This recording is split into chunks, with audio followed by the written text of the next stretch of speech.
क्रांतिकारी जोहार साथियों। जय भीम, जय मूल निवासी साथियों। वैसे तो हम सभी अपने अपने कामों में बिजी है, बहुत ही व्यस्त है, लेकिन जब समाज में इतने बड़े कुकृत्य होते हैं तो हमें वो सारी चीज़ें, वो सारी व्यस्तता को छोड़ करके उन तमाम अन्याय करने वाले लोगों के खिलाफ आवाज़ बुलंद करने की ज़रूरत पड़ती है। हम नहीं चाहते हैं कि हमारे देश में अशांति फैले। हम नहीं चाहते हैं किसी के साथ जातिगत भेदभाव करके उनके साथ अन्याय किया जाए, अत्याचार किया जाए। हमें देश में बाबा साहब अम्बेडकर के द्वारा लिखित जो संविधान है, संविधान की जो प्रस्तावना है, उस खूबसूरत प्रस्तावना के आधार पर समाज का निर्माण चाहते हैं और उन संवैधानिक मूल्यों के आधार पर समाज में भ्रातृत्व का भाव हो, ये अपेक्षा करते हैं सभी लोगों से।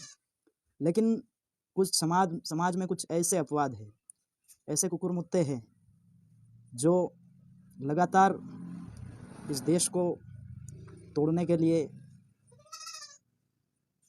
जातिगत आधार पर लोगों को चुन चुन करके उनको मारने पे तुले हुए हैं। हमने अभी तक बहुत सारे ऐसे कांड देखे हैं, चाहे मध्य प्रदेश हो, राजस्थान हो, गुजरात हो, महाराष्ट्र हो, या देश का कोई सा भी स्टेट हो, कोई सी भी टेरिटरी हो, हम हर जगह ये चीज़ देख रहे हैं। इस देश में बहुजन समाज के लोगों के साथ जिस प्रकार से भेदभाव किया जा रहा है, उनके ऊपर अत्याचार किया जा रहा है, वो बहुत ही दुखद है, निंदनीय है और पनिशेबल है। लेकिन सरकार लगातार, नेता लोग लगातार जिन जनताओं की सेवा करने के कस्में उठाते हैं, संविधान की कसम खाते हैं, शपथ लेते हैं, ब्यूरोक्रेट्स जिनकी शपथ लेते हैं, पुलिस प्रशासन जिनकी शपथ लेते हैं, वे एकदम उनके विरोध में जाकर के काम कर रहे हैं। हमने मध्य प्रदेश में कई ऐसे हत्याकांड देखे हैं जिनको लेकर के कई दफ़ा हमारे वैचारिक साथी लगातार आंदोलन करते हैं, भूख हड़ताल पे बैठते हैं, लेकिन उनके साथ ऐसा राजनीतिक दबाव वाला व्यवहार करके या किसी स्थानीय राजनेताओं के दबाव में आकर के प्रशासन भी उनके साथ अन्याय करने लगा है।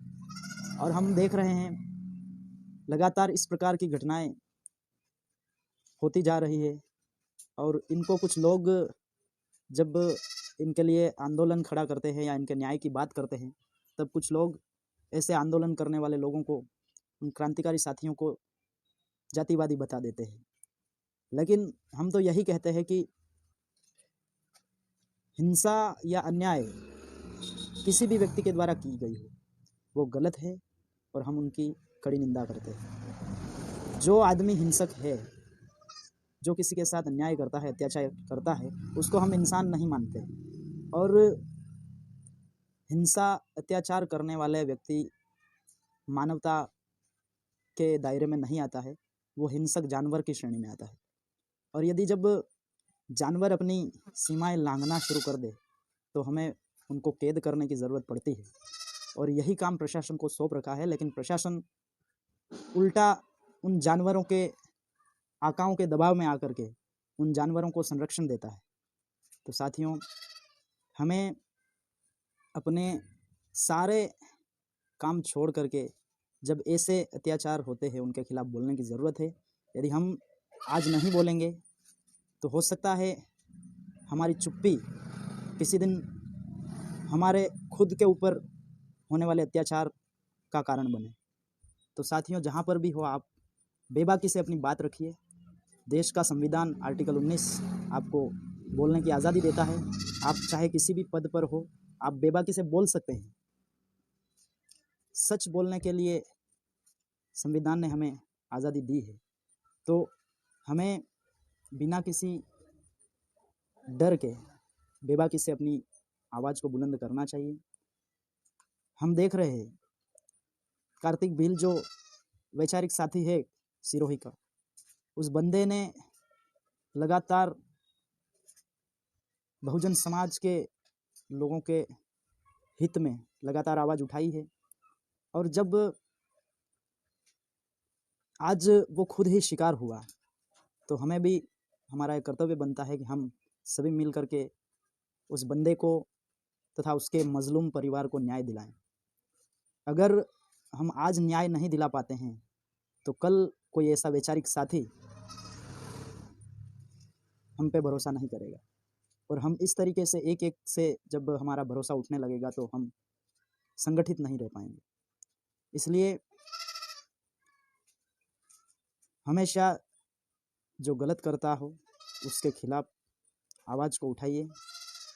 और प्रशासन से भी हम विनती करना चाहते हैं कि किसी भी गलत व्यक्ति को पनिशमेंट नहीं देना, उसको बचाना, उसको सिर्फ बचाना नहीं है बल्कि उसको दोबारा किसी के ऊपर अन्याय अत्याचार करने के लिए हम उसको प्रेरित कर रहे हैं। तो इस प्रकार का रवैया प्रशासन नहीं अपनाए और निष्पक्ष रूप से जांच करके उन दोषियों को तत्काल प्रभाव से गिरफ्त में ले करके संवैधानिक दायरे में रह करके उनके ऊपर उचित कार्रवाई की जाए। और पीड़ित परिवार के लोगों को जिस तरीके से माननीय मुख्यमंत्री साहब हमारे जहाँ कहीं भी उन अगड़े लोगों के साथ जहाँ भी हिंसा होती है तो राजनीतिक करने के हिसाब से या वोट बैंक की राजनीति के हिसाब से जा कर के उन लोगों को धनाधन सरकारी नौकरी दे देते हैं और उनके परिवार को आर्थिक संबल देते हैं करोड़ों रुपए में, लाखों रुपए में। लेकिन यही बात जब बहुजन समाज पे लागू होती है तब उनके विचार क्यों बदल जाते हैं, उनके मुंह से एक शब्द तक नहीं निकलता। तो क्या बहुजन समाज के लोगों और अन्य जो लोग हैं उनमें इतना भेदभाव क्यों किया जा रहा है? क्या बहुजन समाज के लोग इंसान नहीं हैं? इस प्रकार की मानसिकता रखने वाली सरकार को शर्म आनी चाहिए, उनके ऐसे प्रशासन को शर्म आनी चाहिए। जिस तरीके से आप लोगों को दबाने की कोशिश कर रहे हो, लोगों का शोषण करने की कोशिश कर रहे हो, मुगालते में मत रहिए। आज के युवा जाग गए हैं, अब आपकी खैर नहीं होगी। इसलिए जहाँ कहीं भी जिस किसी व्यक्ति के साथ गलत होता है कोशिश कीजिए उस व्यक्ति को न्याय मिले, बिना कोई जातिगत मानसिकता या जातिवादी चश्मा लगा करके उस घटना को न देखें और जो गलत है उसको गलत कहें। नहीं तो हमारे समझदार लोगों की चुप्पी ही उन लोगों के इस प्रकार के कुकृत्य को बढ़ावा देती है। तो कहीं न कहीं हम तथाकथित पढ़े लिखे लोगों को बेबाकी से बोलना पड़ेगा और उन लोगों के खिलाफ मोर्चा खोलना पड़ेगा।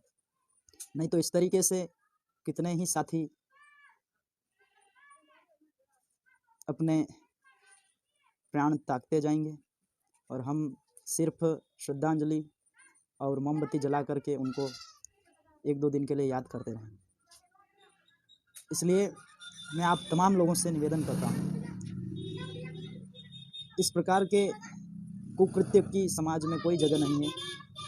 इनके खिलाफ अपने स्तर से आवाज़ उठाइए और समाज को एक समतामूलक समाज की स्थापना में अपना योगदान दीजिए। और जहाँ कहीं भी गलत होता है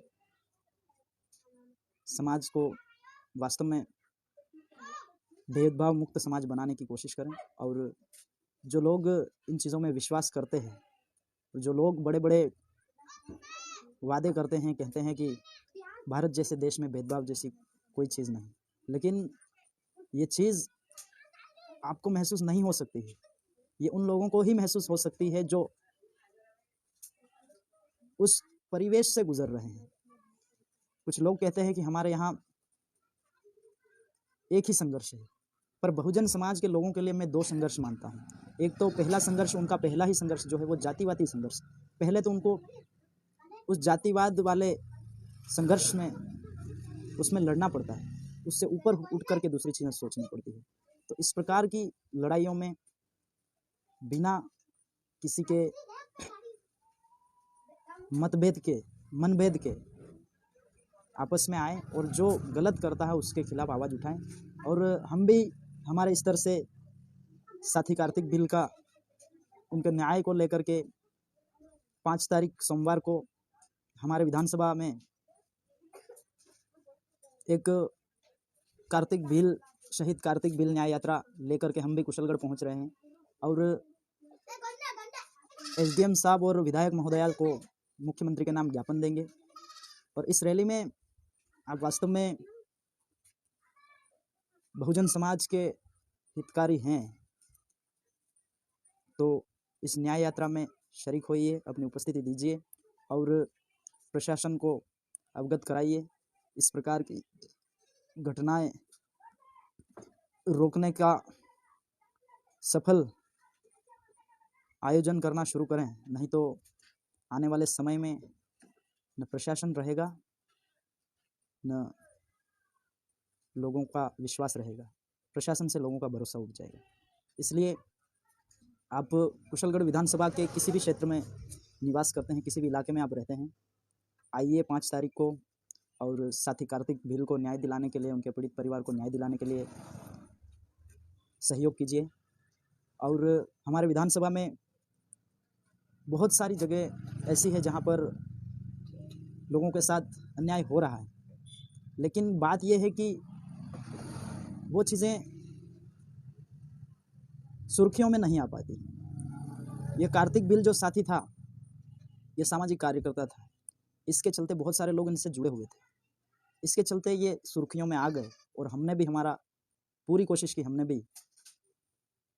तो ऐसे कई इलाके हैं जहाँ पर बहुत सारे लोगों के साथ अन्याय होता है लेकिन वो अपनी आवाज़ बुलंद नहीं कर पाते।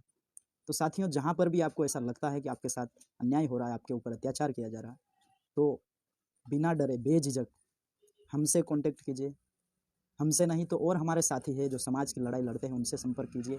हम मिल करके उन तमाम अन्याय अत्याचार के खिलाफ आवाज़ बुलंद करेंगे और आपको न्याय दिलाएंगे। और इसी के साथ मुझे 2-3 दिन पहले सूचना मिली है, हमारे कुशलगढ़ में जो माँ भारती कॉलेज है, वहाँ पर कुछ विद्यार्थियों ने एडमिशन लिया था, लेकिन वहाँ की फीस वे नहीं वहन कर पा रहे थे, भारी रकम थी। इसके चलते उन्होंने नॉन कॉलेज से एमबीडी कॉलेज में एडमिशन लिया। अब उन लोगों के जो डॉक्यूमेंट्स है वो माँ भारती कॉलेज में वो वापस लेने गए, तब उनको कई प्रकार के सब्सक्राइब कीजिए हमारे चैनल को और बेल आइकन को दबाइए हमारी लेटेस्ट वीडियो सबसे पहले देखने के लिए।